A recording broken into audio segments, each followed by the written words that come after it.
Hi and welcome to the Beer Temple. I am Chris Quinn and I have a very special guest today, Mr. Khris Johnson from Green Bench Brewing out of Florida. It's, let me see, St. Petersburg, Florida. St. Petersburg, Florida. Yeah, thanks for coming in. Thank you so much for having me. Yeah. I've been wanting to come here for a while, so. Cool. Yeah, we're gonna do a little kind of brewer meet and greet in a moment when the store opens. The store will be open shortly.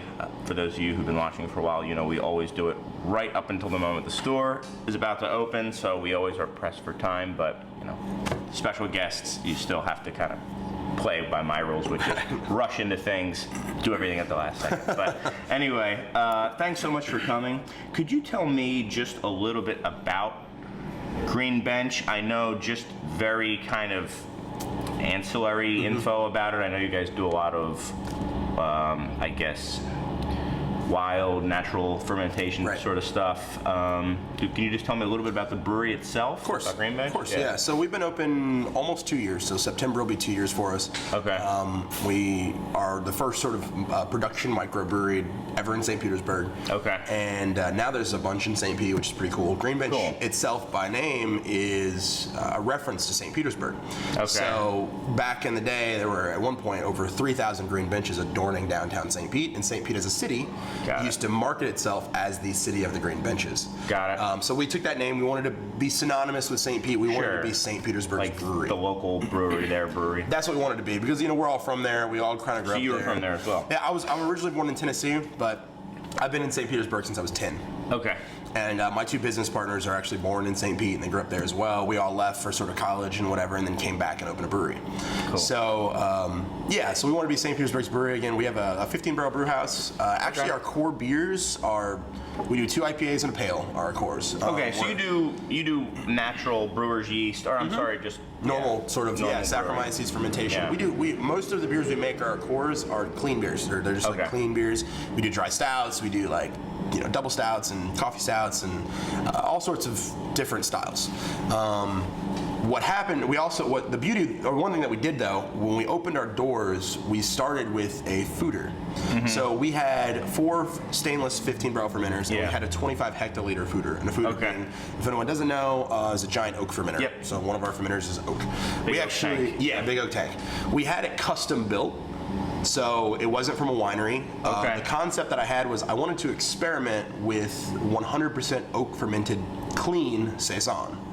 So our core sort of saison line is called the St. Peter's Belgian line. Saison de Blanc Vert and Saison de Blanc Noir are kind of the light colored saison, dark colored saison, are the cores that are fermented 100% in oak. So from the get-go, you had always wanted to kind of mess around with this oak fermentation, which is very different from oak aging like you do with barrels and stuff like that, where you're actually doing the fermentation in wood. So that was always part of the plan then? Always part of the plan. Okay, And we still do the, you know, oak aging and sort of blending and stuff like that, but we wanted to experiment because the question was, I don't know what a clean saison tastes like in oak. And I asked all these breweries from around the country that had foeders, and they were very forthcoming over the last, for about a year and a half before we opened the brewery. They knew that this was a project I wanted to do, so they kind of followed me and helped me a lot. But every one of them had the same answer when I said, hey, how does that taste? And they said, nobody knows. Please do it, because we have no clue, and let us know what happens. Okay. So I'd made these beers, and I send them to them, and they're like, this is really good. And so then what happened was nationally, while back home we made just IPAs, pales, and, you know, normal stuff, we still had these saisons and everything. And early on, we also built a cellar room, a glorified closet, really, that we put an AC in. It was climate controlled for wine and spirit barrel aged wild or sour beers, because we wanted to experiment with those as well. But the problem with those is, you know, you make them right away. It was like a year before. Especially for a new brewery. I mean, you can't afford to only do that sort of stuff. Exactly. You know, to sit on it for a year and be like, well, we'll have beer in another year after now. And then see how it tastes. Maybe it's all shit, you know? Exactly. So we did open with those projects in mind, but those were all like side things. That wasn't like really the focus of the brewery. It was definitely something we wanted to be good at and we wanted to be recognized for, to sort of set us apart from the local market. And so next thing you know, we had this pretty cool national presence for saison and for wild beers and sour beers, and we decided upon sort of reinvesting back in the business in year 2 to sort of increase production. Let's run with this. Let's embrace this. You know, this is we love these. They're my favorite kind of beers. So let's do it. So we're still obviously investing in sort of the cores, and we want to supply the entire state of Florida with awesome IPAs and pales, Right. and even in these as well. These are always supply our local market before we send them anywhere else. But yeah, we did realize though that if you make these kinds of beers, there's not one market that can sustain that volume. Yeah. So we had to very quickly decide that we needed to send these beers out of state. Luckily, Shelton Brothers approached us, and we partnered with them about 4 months ago. So that was cool. huge for us because all my favorite breweries are in their portfolio. Yeah, and I know that you had been just right before you came in here, had been talking with Michael Kaiser. Michael Kaiser and I actually had an interview with Ron Jeffries from Jolly Pumpkin. Awesome. Kind of like the OG of that kind of whole scene. And it's funny how some things change and some things stay exactly the same. Right. It was the exact same situation he was in where he's like, I'm in Dexter, Michigan. There just isn't enough of a local market. And really, he saw Shelton Brothers as, for him, a savior because Right. he could take this beer. It's like, there's enough people for this beer, but not right here. Not here, yeah. And it's kind of cool, I think, how Shelton Brothers, known as an importer, is really also, quote unquote, importing domestic beers to get them to the audience that is out there, but maybe not in its immediate market, especially for someone, I mean, St. Petersburg is a city, but it's not New York City, it's not Chicago. So you have to be able to, I mean, really these breweries would not be able to exist and they would go under, and it's a shame because, like you, I really love these styles of beers, and I really think it's kind of cool that you guys are pushing the envelope and trying stuff like clean oak fermented saisons. I mean, let's try it. Who knows? No idea. So I want to get into the beers in just a moment, but I want to know how you got to like those styles of beer so much. Was there just, where did you try them? Was it Shelton Brothers beers you picked up locally in Tennessee and well, not Tennessee, you're 10. In Florida, or I don't know. Well, okay, so I was a home brewer, to start out, and of course I was making IPAs, and I got into the big adjunct beers like every craft beer drinker does, and then I sort of settled back into the beers that I found that inspired me the most. What I found, I mean, there were beers that definitely inspired me. I remember the first time I had, Noble King from Jester King. Okay. And that beer was insane to me. I remember the first time, actually, I mean, we have Saint Somewhere back home, so. Yeah, that's right. Yeah, so Bob Sylvester's, and he's the man. Yeah, and, he's an awesome guy. And I mean, he runs in the same issues that Ron does. He actually almost sells nothing of his products, like almost not a drop in the Tampa Bay area, which is a shame. Yeah, but makes some nice stuff. He makes awesome beers that are sold everywhere. So I remember like ordering beers, and it was things like Caitlin from him that was just, I was like, this is the saison, this is amazing. And then I had Stillwater kind of came to town, really inspired me. Strumke's beers are amazing. And then I just sort of snowballed, man. It just fell into place. Started drinking a ton of Jolly Pumpkin.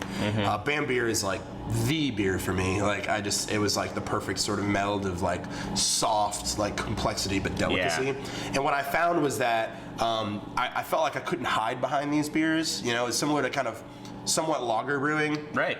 But I felt like, because it takes time and when it's you delicate. say hide, you mean, you don't have a massive hop bill or a massive malt bill that maybe a subtle flaw would hide behind the bigger, more pronounced flavors. In these delicate, light flavors, everything is out there for everyone to see. Everyone can see it. And also, I will say that, like, I'm very much about clean fermentation, and I found this challenging somewhat with these beers. So I wanted a challenge, but I wanted something that, like, it might take 4 months, it might take a year, 2 years to make these beers, but I wanted to come out extremely clean. I guess for me, what I loved about these beers, which I didn't get in any other beer, and it's I don't even know how to describe it. It's more of a feeling where when you pour this beer in a glass, or any of these beers in a glass, and from any of these breweries, and the first thing you do is you look at it and you smell it and you put it up to your nose, and if you ever smell it and the feeling you get is, oh, that's lovely. Okay. Or just, oh, that's beautiful. Like that I don't even know how to describe that other than like that's how I feel when I smell it.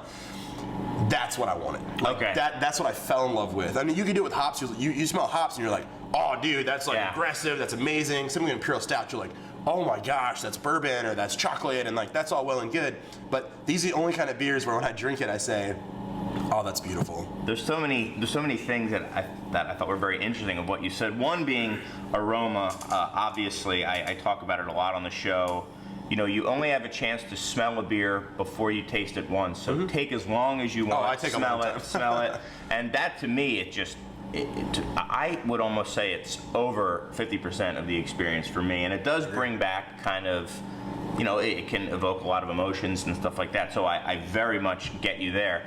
The other thing about Saint Somewhere is it's kind of Shelton Brothers for you must be especially cool because this is the portfolio that helped you discover these beers that you love, and now you're working with them and kind of being part of something that really helped you get to where you are and made you what you are as a brewer at least, and to be able to kind of give back to the next guy who's just starting out these beers to try them must be, I would imagine, pretty cool. The other thing is how Saint Somewhere, it's funny, I've heard a bunch of people say that was an inspirational brewery for them. We've had Chase Healy from Prairie on, and he said, I got into these beers because of Saint Somewhere. Bob's legend, man. He's good. He's really, really good. Yeah. So very, very cool stuff. We do have a couple beers here. I'm going to let you kind of pick which ones we get into. So we start here. Yeah. And let's try it out. Okay, Yeah, so what do we have? This is Sauvage Blanc. Okay. So this is actually the first 100% Brett sort of in stainless beer we've done. Okay. So it's a mixed culture of Brettanomyces and stainless, and the concept with Sauvage is it's a series. So we're going to release 3 Sauvage beers a year. Mm-hmm. Every one of the beers is the exact same beer. Okay. So it's 5.5% ABV, around 50 IBUs. Okay. Very traditional. Pretty hoppy then. Yeah, pretty hoppy. Very traditional sort of malt bill though, like European Pilsner, spelt oats, rye, and wheat. Yep. The concept though is that the challenge is 30% of the fermentable sugars is going to come from some other ingredient that I then pair with a single hop. So they're this exactly the same except for these other adjuncts. Except for this other fermentable and this single hop. So this one we use Chardonnay Grape Must. Okay. And then it's all Nelson hops, and I actually brewed this at our place, and this was in collaboration with Trinity. Awesome. Well, cheers. Cheers. Thank you so much. It's nice. It has definitely a bright white wine character to it. You get some of these bright white wine characters and you kind of expect to have an oakiness to it, but it's absent here. Right. And instead, you've got almost like a little bit of a green herbal note. I mean, I wouldn't be able to necessarily say, sometimes you have Nelson beers and you're like, that is Nelson, where this one it's a little bit more integrated into the base. And that was kind of the plan too. Is I think what we wanted to find was balance, like so that maybe you didn't know where the yeast began versus the fermentable versus the hop, which is it's to hard. me is something that talk about kind of the new frontier of beer. I think people using some of these ingredients and marrying them. There's a local beer from Off Color called Apex Predator, which is it's like a very yeast-driven beer that's very hoppy, and you really cannot tell, is this juicy fruit coming from the hops or from the yeast? And I think that's such a cool way that brewers are playing with kind of conventional styles. Really nice. You know, the Nelson does tend to have a grapey character. So it's like, what are you tasting? That was the idea. And like, does it really matter? Just taste what it is and it taste good? Again, what we're looking for in these beers is just being beautiful, right? Complex, but extremely delicate. They take time, they take care, and when we first bottled this beer, if you drank it, it was a little rough around the edges. It took 2 months or so in bottle before it really melded together. Right. It was almost an entire 4 weeks in stainless. Yeah. And it just takes time with these beers, and so but that's what we wanted. We wanted this to. What's beautiful about these beers we find is you push all these things together. It might be rough in the beginning, and then you give it time, and then everything sort of intertwined. They weave together, and then you have this beer that's just. While this is a complex and a lot going on in this beer, we wanted it to be so delicate and soft that you just drink it and you're like, that was awesome. Yeah. You know, like not as complex and crazy as, let's say, maybe an Imperial Stout might be, where it has all these layers. Still is complex, but not as focused. You know, like you kind of you have to focus on those layers and those kinds of beers. Like we want you to enjoy this. It's like a deceiving complexity. Yeah. I know people have referred to beers like saison du plant as so deceivingly simple. It's just yeast, a single type, Pils malt, like you said, maybe some hops in there, some local hops, but I mean, just talk about the layers of complexity. And certainly as you drink it more, the first thing you get is this kind of bright, almost grape-like character, but there are a little bit of peppery phenolics probably from the bread, or maybe it's from some of the bitterness from the hops. Who knows? Who cares? In a way. Really nice beer. And this one was Sauvage Blanc. Blanc. Each one's going to be Sauvage, and then there'll be a last sort of name. The second name will be kind of signifying the hop and the fermentable. Cool. All right. Well, let's move on. Try Florida Poster Girls. Nice. And you said this was a recent favorite of yours? Yeah. So this is up there as probably my favorite right now as far as the barrel-aged Brett beers that we've done. This is kind of really came out nicely. You can see some classic Brett carbonation. Oh yeah. It's definitely bottle conditioned, and so this beer is the third beer in our Web City Cellar series. Yeah, no worries. So this beer is the Web City Cellar series is that room, that's like closet that we do spirit and wine and beers. The concept being that we release 4 Web City beers a year. They all come from that room. Okay. And they're all one-offs. Okay. And so this one was a sort of tropical-inspired farmhouse ale. Okay. That we fermented in our foeder on our wild Saccharomyces strain. So it came out sort of. So no clean beers only in that foeder. Yeah, anymore. It's a wild sack strain, and they do come out clean. Okay. But it started essentially as a Dries would be like a Brettanomyces technically, Trois being a wild sack. This one actually is essentially a French farmhouse strain. Got it. Yes, and when you plate it on media, it doesn't grow as Brettanomyces, it grows as sack, but it also grows as wild sack. And it's the only thing that grows as wild sack. So it's technically a wild Saccharomyces strain. It comes out super clean, but then we put this into Chardonnay barrels we got from Napa on the Brett Dries strain for 10 months in the cellar room. Got it. Blend it back, bottle condition, aged for about 3 to 4 months in the bottle. Got it. And that French saison yeast it's a monster. It'll eat through anything. So it's just going to be a super dry beer. Yeah. So and we come out of the foeder usually between 0.6 and 0.8 Plato on our core saisons, and within 2-3 weeks, it's super dry. This is a wonderful, candied tropical note. I'm getting almost don't take this wrong, those tropical lifesavers, almost like those pineapple candies and stuff. I get crazy pineapple. I also get a really soft coconut in this beer. Yeah, for sure. I get that. Absolutely. I love the characteristic of this beer. I also get a big Chardonnay character, awesome tannin, but but it's not overpowering by any means. It just melds with the bread. It melds with the core sort of foeder. I mean, there's. Thinking back, I'm drinking it, or I'm smelling it, and I'm thinking of the label, and I'm like, oh yeah, it's a woman on a beach. It's got a lot of those tropical suntan lotion, tropical drinks, all those kind of things, and almost like the pina colada of Brett beers. But it's really nice. I mean, I'm yet to taste it, but the aromas. We did this one, we had done a few bottle conditioned beers with Brettanomyces, had a lot of success.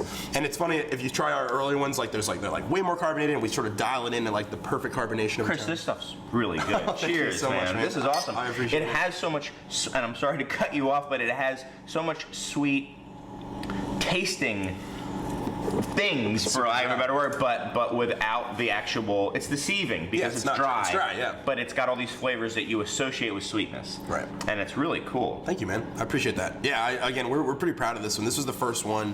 I mean, it was the third beer we've done with Brettanomyces in barrels, and we had success with the first 2, but.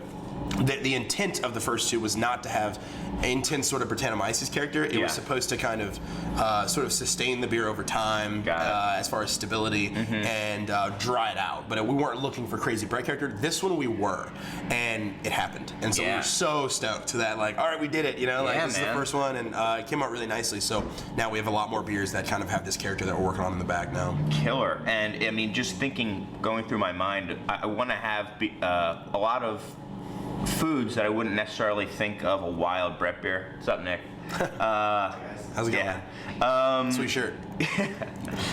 But it's I want to have grilled pineapple Yeah. or some of these like really nice kind of tropical, maybe some grilled meats. This is very much like the kind of beer, like, I mean, it's, it's Florida back home, right? So we often like to hang out, it's hot, we'll hang out in the evening and grill some food, and like, this might be the Brett beer that I'd like to hang out and do that while I'm making food outside. Yeah, like a backyard barbecue Brett beer. Yeah, it's weird. Right?